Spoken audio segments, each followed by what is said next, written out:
आज की इस मोटिवेशनल वीडियो में हम आपके लिए एक जबरदस्त मोटिवेशनल कहानी लेकर आए हैं। ये आपको इस जिंदगी से जुड़े अनमोल सबक सिखाएंगी। इस प्रेरणादायक कहानी को गहराई से सुने, तभी आप इनसे मिलने वाली प्रेरणा और सबक को सही तरह से समझ पाएंगे।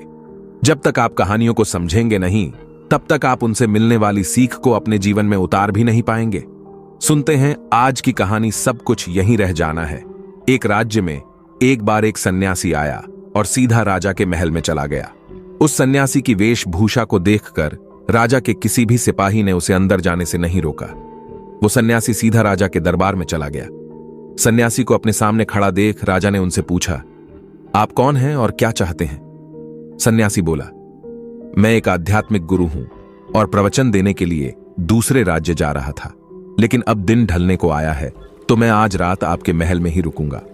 रात बिताने के लिए बस मैं थोड़ी जगह चाहता हूं। सन्यासी की बात सुनकर राजा बोला, यह एक राजा का महल है, कोई विश्राम स्थल नहीं जो आप यहां रात में रुकना चाहते हैं।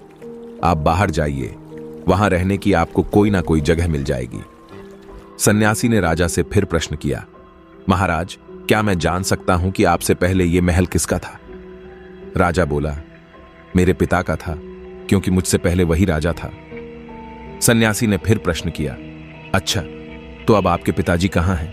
राजा बोला, अब वो इस दुनिया में नहीं रहे, उन्हीं के बाद तो मैं राजा बना। अच्छा, आपके पिता से पहले यह महल किसका था? सन्यासी ने फिर से प्रश्न पूछा। राजा को अब गुस्सा आने लगा, लेकिन फिर भी उसने शांत होकर जवाब दिया, मेरे पिता से पहले यह महल मेरे दादाजी का था और अब वो भी इस दुनिया में नहीं है। अब सन्यासी बोला, यह जगह जो ना कल तुम्हारी थी और ना ही तुम्हारे जाने के बाद ये किसी और की होगी। इस संसार में लोग कुछ ही समय रह पाते हैं और फिर चले जाते हैं। जहां हम अपना समय बिताते हैं वही हमारा विश्राम स्थल है। ना तुम इसे अपने साथ लेकर जा पाओगे, ना ही कोई और। बताओ, ये महल एक विश्राम स्थल नहीं है तो और क्या है? राजा उनकी बात समझ गया और हाथ जोड़कर माफी मांगने लगा। उसने सन्यासी को रुकने को जगह दे दी। सीख जो हमें इस कहानी से मिलती है, दोस्तों, ये बात तो हम सभी जानते हैं कि इस संसार से हम कुछ भी लेकर नहीं जा सकते। खाली हाथ आए थे और खाली हाथ ही जाना है। जब तक इस संसार आप हैं तो मैं या मेरा इस चक्कर में ना पड़े। जिंदगी में धन, लोभ, लालच के पीछे ना भागें।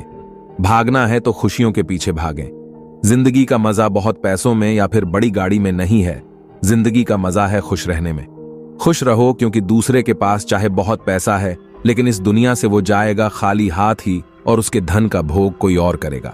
और अगर पैसा होकर भी आपका जीवन दुखों से भरा है तो आपकी जिंदगी अपने आप में ही बेकार है। याद रखना और इस पर गहराई से सोचना, आलीशान जिंदगी से बेहतर है एक खुशहाल जिंदगी।